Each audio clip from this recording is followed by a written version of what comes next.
Hello friends, तर आता आपण आपला जो इयत्ता 7वीचा जो फर्स्ट चॅप्टर आहे त्याचं नाव आहे living world and adaptation of classification. याचं आपलं तिसरं लेक्चर आहे, लेक्चर नंबर 3. तर आपण ह्या लेक्चरमध्ये काय शिकणार आहोत, तर आता आपण पुढच्या ॲनिमल्समध्ये त्यांनी जसे स्नोई रिजनमधले आपण आता इथे हेडिंग मी टाकली आहे की हे या ज्या स्नोई रिजन म्हणजेच बर्फाच्छादित प्रदेशामध्ये राहणाऱ्या ॲनिमल्समध्ये त्यांनी कशा प्रकारे ॲडॅप्टेशन केले, त्यांनी काय ॲडॅप्टेशन केले. या आधीच्या लेक्चरमध्ये पहिल्या लेक्चरमध्ये आपण प्लांट्समधले ॲडॅप्टेशन शिकले. मग ते डेझर्टमधले असू देत, ॲक्वॅटिक असू देत, लँड प्लांट असू देत, ग्रासलँड प्लांट असू देत, फॉरेस्टमधले प्लांट असू देत. आणि लेक्चर नंबर 2मध्ये आपण काही ॲनिमल्समधले जे ॲडॅप्टेशन्स आहेत ते पाहिले. म्हणजे ॲक्वॅटिक ॲनिमल्समध्ये काय ॲडॅप्टेशन आहेत, ते टेरेस्ट्रियलपेक्षा कसे वेगळे आहेत. त्यांची समजा ॲक्वॅटिक ॲनिमल्समध्ये जे त्यांचं जे स्ट्रक्चर आहे ते टॅपरिंग स्ट्रक्चर असतं फिशेसचं दोन्ही साईडनी, किंवा त्यांच्या फिन्ससुद्धा असे एकदा टॅपरिंग असतात, हे आपण शिकलं. परत आपण हे पण पाहिलं की ग्रासलँड म्हणजेच टेरेस्ट्रियल ॲनिमल्समध्ये काय त्यांनी ॲडॅप्टेशन्स केले, डेझर्ट ॲनिमल्समध्ये काय ॲडॅप्टेशन्स होते, हेही आपण पाहिले. तर आता आपण adaptation in animals of snowy regions पाहणार आहोत. जे बर्फामध्ये राहणारे जे प्राणी आहेत, स्नोई रिजन म्हणजे बर्फाच्छादित प्रदेश. तर बर्फाच्छादित प्रदेशामध्ये म्हणजे स्नोई रिजनमध्ये बर्फाळ भागामध्ये राहणारे जे प्राणी आहेत त्यांच्यामध्ये कशा प्रकारे ॲडॅप्टेशन झाले किंवा त्यांचे काय ॲडॅप्टेशन्स आहेत. तर फार काही नाही आहेत. एक म्हणजे त्यांचा जो बॉडीचा कलर आहे तो व्हाईट किंवा सिल्वर कलरचा आहे. नॉर्मली तिथलचे जे प्राणी आहेत त्यांचे कलर व्हाईट किंवा सिल्वरीच असतात. म्हणजे अगदीच आपण ह्युमन बिईंगसुद्धा पाहिलं तर जम्मू काश्मीर साईडचे जी माणसं असतात ती गोरी असतात, कारण त्यांना थंडी सहन करायची असते, त्यांना ऊन तिथे लागत नाही. कारण आणि ती प्राणी किंवा ती माणसं जर उन्हामध्ये आली तर त्यांना ऊन सहन होत नाही, पण ते थंडीमध्ये राहण्यासाठी त्यांना त्यांची बॉडी व्हाईट कलरची सिल्वर कलरची असणं गरजेचं आहे. त्याचबरोबर long thick hair on skin. त्यांची जी स्किन आहे त्यांच्या स्किनवर अशी लांब केसं असतात. त्यांची जी थिक स्किन असते, त्यांची स्किनसुद्धा थिक असते कारण त्यांना थंडी सहन करायची असते. आणि लॉंग हेअर असतात. ती आपण जर स्नोई रिजनमधले जर ॲनिमल्स पाहिले, फॉर एक्झाम्पल याक वगैरे जर पाहिले आपण,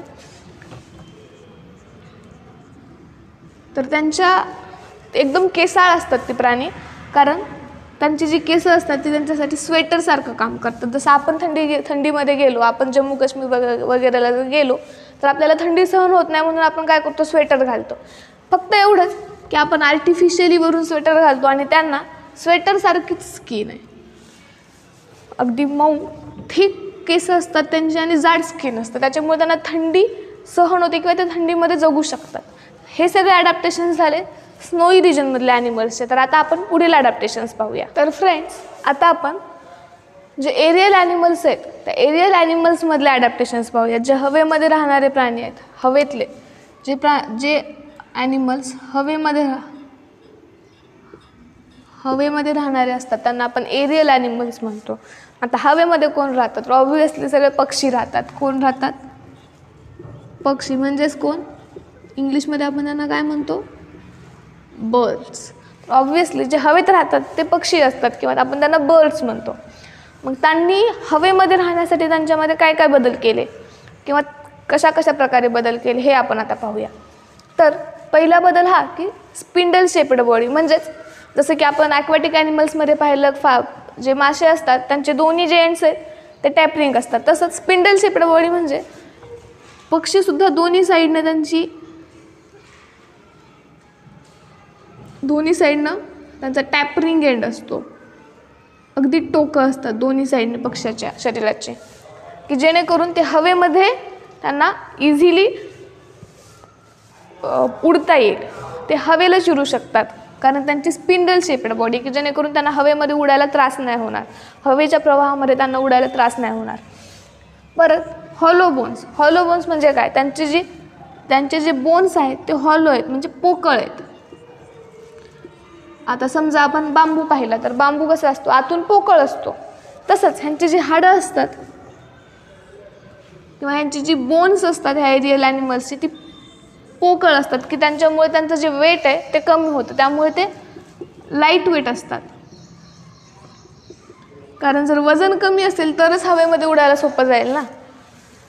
जर जास्त वजन असेल तर तो माणूस किंवा तो पक्षी हवेमध्ये कसा काय उडणार, नाही उडू शकत. तसंच त्यांची जी बॉडी आहे ती फिदर्स म्हणजे पंखांनी कवर्ड असते आणि त्यांचे जे 4 लेग्स आहेत म्हणजे त्यांची पुढची जी पाया आहेत त्यांचं मॉडिफिकेशन त्यांनी पंखामध्ये केलं. म्हणजे आपण जर बाकीच्या प्राण्यांना पाहिलं तर त्यांना 4 पाय असतात, पुढे 2 आणि मागे 2. मग यांचंही असंच आहे की त्यांनी जे पुढचे 2 पाय आहेत त्या 2 पायांना पंखांमध्ये कन्वर्ट केलं, पंखांमध्ये त्यांना मॉडिफाय केलं. तर मग हे सुद्धा ते एक ॲडॅप्टेशन आहे की त्यांनी स्वतःला ते ॲडॅप्ट केलं त्यांच्या पुढच्या पायांना पंखामध्ये रूपांतरित करून. आणि परत त्यांचं वजन हे लाईट वेट असतं, म्हणजे ते लाईट वेट ॲनिमल्स आहेत त्याच्यामुळं ते हवेमध्ये उडू शकतात. तर हे सगळे ॲडॅप्टेशन झाले बर्ड्सच्या बाबतीत. आता इन्सेक्ट्स, आता आपण इन्सेक्ट्स पाहतो, इन्सेक्टसुद्धा एरियल्स आहेत ना, ते सुद्धा हवेमध्येच असतात. मग त्यांच्यामध्ये काय काय मॉडिफिकेशन्स झाले तर एक टॅपर्स ॲट बोथ एंड्स, ते पण दोन्ही साईडने टॅपरिंग एंड्स आहेत त्या इन्सेक्टचे, त्यामुळे ते हवेमध्ये उडू शकतात. त्यांच्याकडे 2 पेअर्स ऑफ विंग्स म्हणजे त्यांच्याकडे पंखांच्या 2 जोड्या आहेत.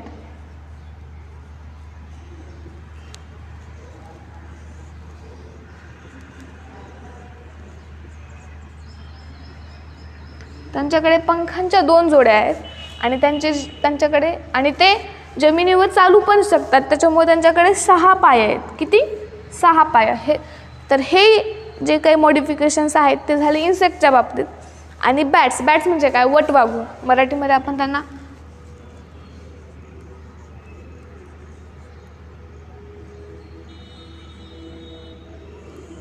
जे वटवाघूळ असतं त्यांच्यामध्ये पोटॅजियम असतं. म्हणजे पोटॅजियम म्हणजे काय तर त्यांची जी हिंड लेग्स आणि त्यांचे जे 4 लेग्स आहेत त्या दोन्ही हिंड लेग्स आणि 4 लेग्सच्या मध्ये स्किनची फोल्डिंग असते. म्हणजे त्यांची जी पुढची पाय आहेत आणि मागची पाय त्या दोन्ही पायांच्या मध्ये एक प्रकारची त्वचेची घडी असते, त्याला आपण पोटॅजियम म्हणतो. म्हणजे त्या पोटॅजियममुळे ते उडू शकतात. म्हणजे आपण त्यांचा जो उडण्याचा जो काही त्यांचा अवयव आहे त्याला पोटॅजियम असं म्हणतात. तर हे सुद्धा त्यांचं त्या वटवाघळांमधलं एक ॲडॅप्टेशन आहे. तर हे सगळे जे ॲडॅप्टेशन झाले ते एरियल ॲनिमल्समधले कोणते कोणते होते? त्यांचे जे टॅपरिंग एंड्स आहेत, परत हॉलो बोन्स आहेत की जेणेकरून त्यांचं वेट हे कमी होईल. त्यांचे जे 4 लेग्स आहेत बर्ड्सचे ते विंग्समध्ये त्यांनी मॉडिफाय केले. इन्सेक्टमध्ये काय आहे तर त्यांना 2 पेअर आहेत त्यांच्याकडे पंखांच्या, त्यांची पण जे बोथ एंड्स आहेत ते टॅपरिंग आहेत. त्यांच्याकडे 6 पाय आहेत कारण ते जमिनीवरही चालतात. आणि बॅट्समध्ये त्यांचा जो उडण्याचा ऑर्गन आहे त्याला आपण पोटॅजियम म्हणतो. आणि ते पोटॅजियम म्हणजे काय तर त्यांच्या हिंड लेग आणि 4 लेग्समध्ये एक स्किनची फोल्डिंग असते, त्याला आपण पोटॅजियम म्हणतो. आणि त्या पोटॅजियमच्या मदतीने ते उडू शकतात. तर हे सगळे ॲडॅप्टेशन्स एरियल ॲनिमल्सचे झाले. तर आता आपण पुढील ॲडॅप्टेशन्स पाहूया. तर फ्रेंड्स आता आपण रेप्टाईल्समधले ॲडॅप्टेशन्स पाहूयात. रेप्टाईल्स म्हणजे कोणते? रेप्टाईल्समध्ये म्हणजे सरपटणारे प्राणी.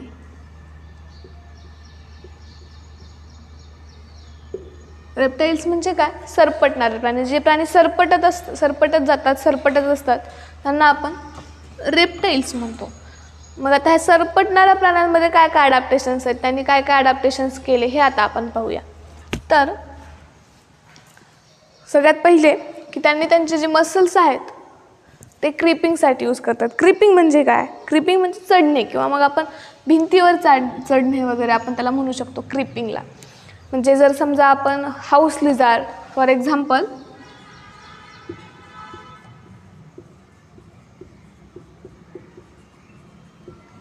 हाऊस लिझार्ड किंवा मग गार्डन लिझार्ड म्हणजे आपण घरातली पाल किंवा सरडा वगैरे जर पाहिलं तर ते भिंतीवर चढण्यासाठी त्यांच्या मसल्सचा यूज करतात. कशाचा यूज करतात? मसल्सचा यूज करतात. त्याच्या पायांचा यूज नाही करत, ते त्याच्या मसल्सचा यूज करतात भिंतीवर चढण्यासाठी, क्रिपिंग करण्यासाठी. आपण हेही पाहू शकतो की त्यांच्या स्किनमध्ये, त्यांच्या बॉडी कलरमध्ये सुद्धा खूप वेगवेगळ्या प्रकारचे ॲडॅप्टेशन्स आहेत. काहींची स्किन स्मूथ आहे, बॉडी कलर प्रत्येक रेप्टाईल्सचे वेगवेगळ्या प्रकारचे बॉडी कलर्स आहेत. आपण वेगवेगळे ॲडॅप्टेशन्स आपण त्यांच्यामध्ये पाहू शकतो. For example snake. समजा आपण साप घेतला तर सापाची जी स्किन असते ती स्केली असते. कशी असते? स्केली. जशा त्यांच्या ह्याच्यावर स्केल्स असतात. पण जसं की आपण हाऊस लिझार्ड किंवा गार्डन लिझार्ड पाहिले, त्यांच्यामध्ये स्केल्स असतात का? नाही. तर त्यांची जी स्किन असते ती एकदम स्मूथ असते. प्रत्येकाच्या कलरमध्ये सुद्धा चेंजेस असतो. पालीचा कलर वेगळा असतो, सरड्याचा कलर वेगळा असतो. परत स्नेक्स म्हणजेच सापांचा कलर वेगळा असतो. तर वेगवेगळ्या सरपटणाऱ्या प्राण्यांच्या वेगवेगळ्या रेप्टाईल्समध्ये वेगवेगळे बॉडी कलर असतात, वेगवेगळे त्यांच्या प्रकारची त्यांची स्किन असते. तर हे सगळे ॲडॅप्टेशन्स झाले रेप्टाईल्समध्ये. तर आता आपण पुढील ॲडॅप्टेशन्स पाहूया. तर फ्रेंड्स, आता आपण पाहूयात adaptations for food in animals. जे प्राणी आहेत, जे ॲनिमल्स आहेत, त्यांनी अन्न खाण्यासाठी किंवा फूडसाठी त्यांच्यामध्ये जे काय ॲडॅप्टेशन्स झाले ते आता आपण पाहूया. तर काय ॲडॅप्टेशन्स असतील बरं अन्नासाठी त्यांच्यामध्ये झालेले? तर आपण पाहू शकतो की आपण माणसं आहोत, ह्युमन बीइंग्स आहोत, तर तोंडाने खातो. पण आपला तोंडाचा आकार, गाईच्या तोंडाचा आकार, शेळीच्या तोंडाचा आकार वेगळा असतो. जी पक्षी असतात ते कशाने खातात? त्यांना चोच असते, त्या चोचीने खातात. परत चोच म्हणजेच काय? बीक. परत जर आपण पाहिलं तर मग जसं माणसं तोंडाने खातात, जे पक्षी असतात ते चोचेने खातात. काही जर आपण वाईल्ड ॲनिमल्स पाहिले किंवा जे कार्निव्होर असते, जे दुसऱ्या प्राण्यांना खाऊन जगतात, त्यांचे जे टीथ असतात, त्यांचे जे दात असतात ते एकदम स्ट्रॉंग असतात आणि तेवढीच पॉइंटेड असतात. पॉइंटेड कशासाठी असतील बरं? कारण त्यांना ते मांस खात असतात ना, मग त्यांना ते फ्लेश किंवा ते मीठ खाण्यासाठी, ते मांस खाण्यासाठी त्यांचे जे दातं असतात ती पॉइंटेड असणं गरजेचे असतात, तरच त्यांना ते खायला सोपं जातं, नाहीतर ते जड जातं. तर मग हे असे काही ॲडॅप्टेशन्स आहेत. पण ह्याला डिटेलमध्ये आपण पुढचा जो आपला न्यूट्रिशन नावाचा चॅप्टर आहे त्यामध्ये आपण ह्याला डिटेलमध्ये पाहूया. तर सध्या फक्त एवढंच लक्षात ठेवा की अन्न खाण्यासाठी सुद्धा प्राण्यांमध्ये खूप प्रकारे ॲडॅप्टेशन झाले. जसं बीक म्हणजे पक्ष्यांना चोच असते, पण काही पक्ष्यांची जी चोच असते ती छोटी असते, काही पक्ष्यांची लांब असते तसं. आणि काही जे वाईल्ड ॲनिमल्स असतात, कार्निव्होरस ॲनिमल्स असतात, त्यांचे जे टीथ असतात ते स्ट्रॉंग असतात आणि पॉइंटेड असतात. हे अशा प्रकारचे ॲडॅप्टेशन्स झालेत आणि हे आपण अजून डिटेलमध्ये न्यूट्रिशन नावाच्या चॅप्टरमध्ये पाहणार आहोत. तर आता आपण पुढचे ॲडॅप्टेशन्स पाहूया. तर फ्रेंड्स, आता आपण पाहूया की adaptations for blending with the surroundings. म्हणजेच जे ॲनिमल्स आहेत त्यांनी आपल्या आजूबाजूच्या परिसरामध्ये सराउंडिंग्समध्ये ढळण्यासाठी, for blending with the surrounding, आपल्या आजूबाजूच्या परिसरामध्ये ढळण्यासाठी त्यांनी त्यांच्यामध्ये काय काय चेंजेस केले, काय काय ॲडॅप्टेशन्स केले हे आता आपण पाहूया. तर काय काय ॲडॅप्टेशन्स केले असतील बरं आपापल्या परिसरामध्ये ढळण्यासाठी वगैरे त्यांनी? तर आता समजा आपण एका ठिकाणी थांबलो आहे आणि एक गार्डन आहे आणि त्या गार्डनमध्ये फुलपाखरं आहेत, खूप जास्त फुलपाखरं आहेत. तर आपल्याला इझिली त्या गार्डनमध्ये फुलपाखरू दिसेल का? त्याच्यामध्ये जर खूप फुलं असतील त्या गार्डनमध्ये तर आपल्याला लवकर फुलपाखरू दिसेल का? एखादं नाही दिसणार. किंवा आपण एखाद्या ठिकाणी गेलो जिथं खूप प्रकारचे झाडं आहेत, तर तिथं आपल्याला पटकन सरडा दिसतो का? नाही दिसत. का नाही दिसत? कारण आणि त्यांचा जो कलर आहे तो सराउंडिंगमध्ये ब्लेंड केलेला आहे, त्या परिसराप्रमाणे त्यांचा कलर असतो. म्हणजे समजा जर आपण बटरफ्लायज घेतले तर ते बटरफ्लायज काय करतात? त्यांचा जो कलर असतो तो, कारण जे बटरफ्लायज असतात, जे फुलपाखरं असतात, ते कशावर बसतात? फुलांवर बसतात, फ्लॉवर्सवर असतात. आणि फ्लॉवर्स कसे असतात? कलरफुल असतात.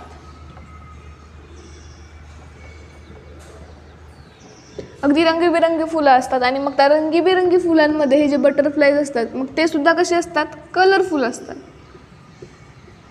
कलरफुल फुलामध्ये हे कलरफुल बटरफ्लाईज जर जाऊन बसले तर आपल्याला दिसतील का, नाही दिसत.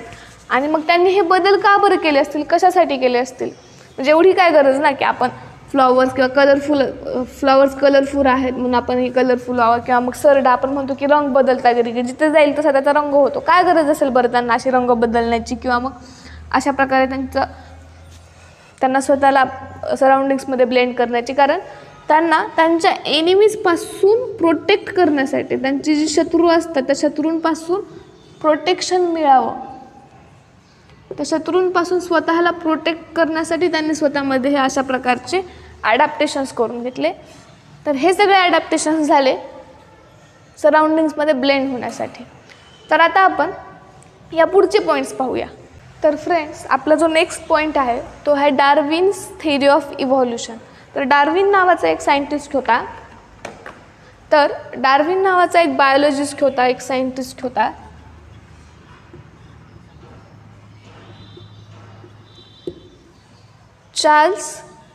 चार्ल्स डार्विन नावाचा एक सायंटिस्ट होता, बायोलॉजिस्ट होता. त्याने न्यूमरस म्हणजे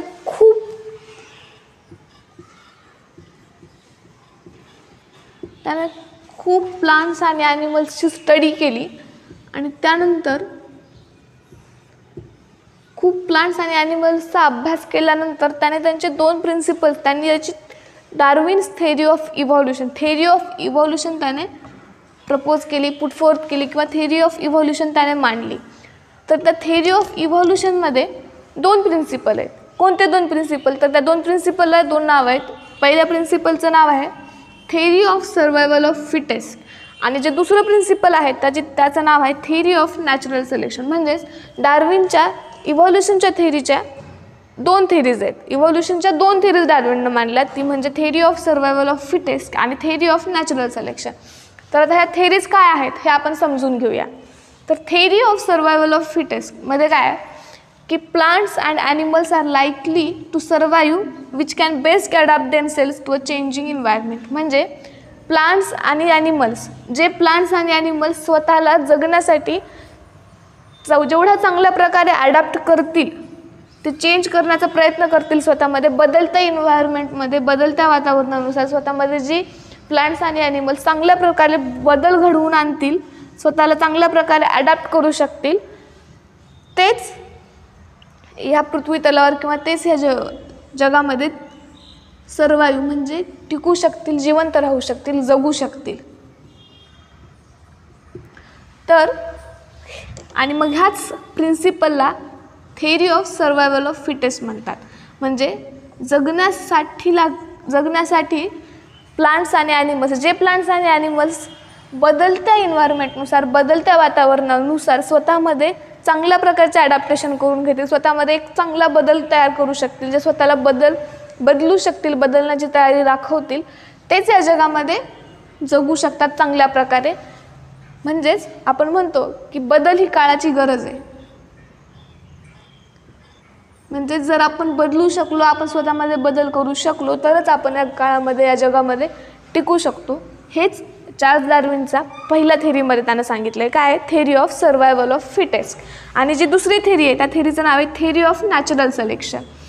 तर या थेरीमध्ये त्याने काय सांगितलं आहे? If an organism is born with a new beneficial characteristics and is able to survive, this change is preserved in the next generation. म्हणजे काय?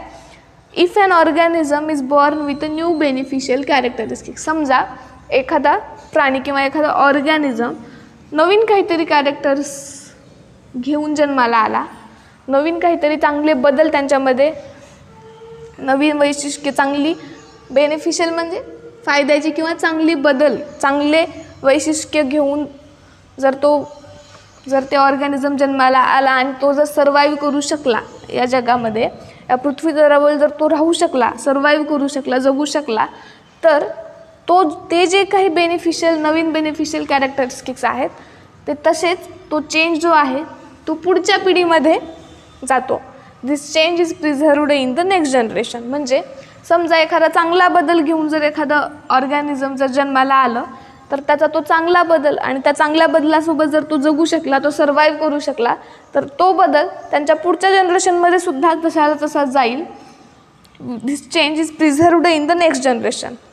तर ह्याला आपण काय म्हणतो, थिअरी ऑफ नॅचरल सिलेक्शन. ह्याच्यामध्ये काय सांगितलं आहे, समजा जर एखादा ऑर्गॅनिझम नवीन काहीतरी कॅरेक्टर्स घेऊन जन्माला आला, नवीन काहीतरी बेनिफिशियल कॅरेक्टरिस्टिक्स घेऊन जन्माला आला, तर त्याचं ते कॅरेक्टर समजा त्या कॅरेक्टरसहित जर तो जगू शकला, जर if is able to survive, जर तो जगू शकला, त्याच्यामुळे तो जगत असेल, तर तो चेंज तसाला तसा पुढच्या जनरेशनमध्ये जातो आणि ह्याला आपण थेअरी ऑफ नॅचरल सिलेक्शन म्हणतो. तर ही झाली डार्विनची थेअरी ऑफ इव्हॉल्युशन. त्याच्यामध्ये त्याने 2 प्रिन्सिपल मांडले, कोणते, theory of survival of fittest and theory of natural selection. तर आता आपण या चॅप्टरमधला पुढचा पॉईंट पाहूया. तर फ्रेंड्स, आता आपण क्लासिफिकेशन ऑफ लिव्हिंग ऑर्गॅनिझम्स पाहणार. क्लासिफिकेशन म्हणजे काय? क्लासिफिकेशन म्हणजे वर्गीकरण. वेगवेगळ्या प्लांट्स आणि ॲनिमल्स म्हणजेच लिव्हिंग ऑर्गॅनिझम्सचं वर्गीकरण कशा प्रकारे करण्यात आलं हे आता आपण पाहणार आहोत. तर आता काय गरज आहे ना, आता आपल्याला माहिती आहे की ॲनिमल्स आहेत म्हणजे प्राणी आहेत, प्लांट्स आहेत म्हणजे वनस्पती आहेत, मग ह्यांचं क्लासिफिकेशन करायची काय गरज आहे? कारण आपल्याला आत्ताच शिकलं की वेगवेगळ्या प्लांट्समध्ये किंवा वेगवेगळ्या ॲनिमल्समध्ये वेगवेगळे ॲडॅप्टेशन्स आहेत. ह्यूज नंबर ऑफ ॲनिमल्स आहेत, खूप जास्त प्रकारचे ॲनिमल्स आहेत, खूप जास्त प्रकारचे प्लांट्स आहेत.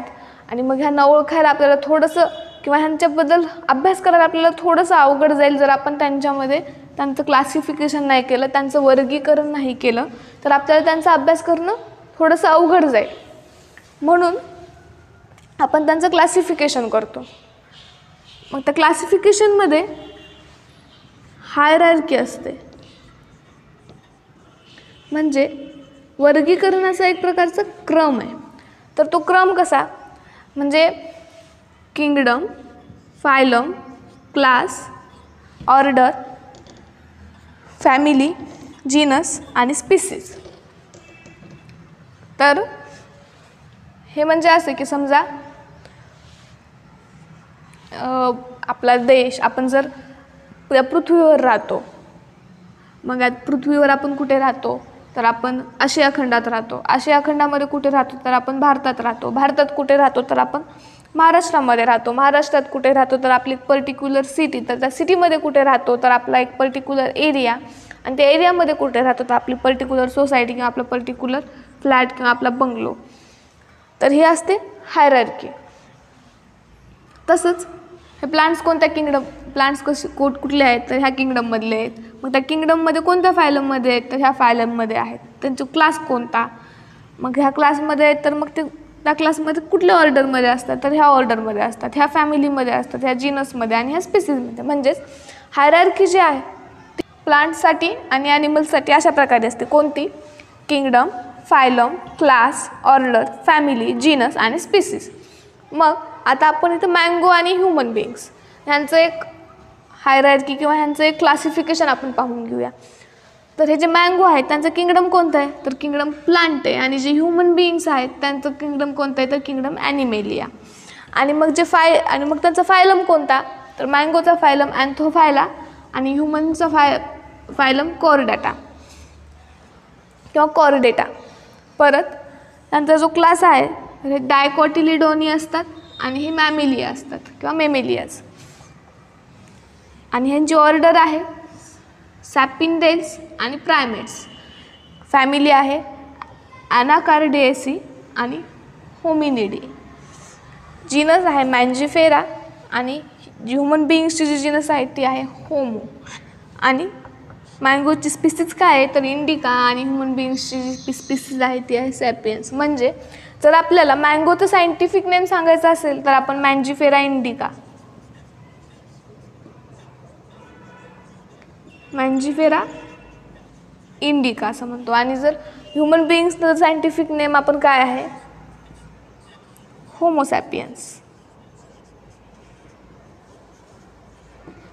तर हे अशा प्रकारे वेगवेगळ्या सायंटिस्टने वेगवेगळा क्रायटेरिया वापरून वेगवेगळ्या प्रकारे क्लासिफिकेशन करण्याचा प्रयत्न केला. हे डिटेल आपण पुढच्या वर्षी आपण अजूनही हे क्लासिफिकेशन डिटेलमध्ये पाहणार आहोत. आता फक्त तुम्ही ही हायरार्की लक्षात ठेवा. कोणती? Kingdom, phylum, class, order, family, genus आणि मग स्पीसीज. तर हे झालं आपलं क्लासिफिकेशन ऑफ लिव्हिंग ऑर्गॅनिजम्स. तर आता आपण पुढील पॉईंट पाहूया. तर फ्रेंड्स, आपला जो नेक्स्ट पॉईंट आहे तो आहे binomial nomenclature of Carl Linnaeus. Carl Linnaeus नावाच्या सायंटिस्टने नॉमेनक्लेचर म्हणजे एखाद्या प्लांट्सला किंवा ॲनिमल्सला नाव देण्याची जी काही पद्धत आहे, नामकरण, जी नाव देण्याची पद्धत आहे ती इन्व्हेंट केली. तर त्या नॉमेनक्लेचरला त्यांना नाव काय दिलं? Binomial nomenclature system of Carl Linnaeus. Carl Linnaeus नावाच्या सायंटिस्टने बायनॉमियल नॉमेनक्लेचर सिस्टीम इन्व्हेंट केली. तर आता आपण इथं पाहू शकतो की बाय म्हणजे काय? आपल्याला लक्षात येईल की बाय म्हणजे 2 किंवा 2 आणि नॉमियल म्हणजे नाव, 2 नेम्स. म्हणजे काहीतरी 2 टर्म्स नावाच्या किंवा 2 टर्म्सची नावं ह्याच्यामध्ये इन्व्हॉल्व आहेत, त्यांनी इन्क्लूड केलेली आहेत. तर काय असतील बरं ती? आपण आता मगाशी हायरार्की पाहिली. हायरार्कीमध्ये काय काय पाहिलं आपण? किंगडम, त्यानंतर family, phylum, class, order, order, family, genus आणि स्पीसीज. तर मग त्या हायरार्की लेवलमधले आपण जीनस आणि स्पीसीज कन्सिडर करायचे या बायनॉमियलमध्ये. जीनस आणि स्पीसीज यामध्ये जे पहिलं नाव असेल आपल्याला की 2 नेम्स आहेत. तर म्हणजे पहिलं नाव असेल तर ते त्या प्लांट्सचं जीनस असेल आणि दुसरं नाव जे असेल ते त्या प्लांटची स्पीसीज असेल. जसं की मी तुम्हाला मगाशी सांगितलं की मँगोचं सायंटिफिक नेम काय आहे? मँजिफेरा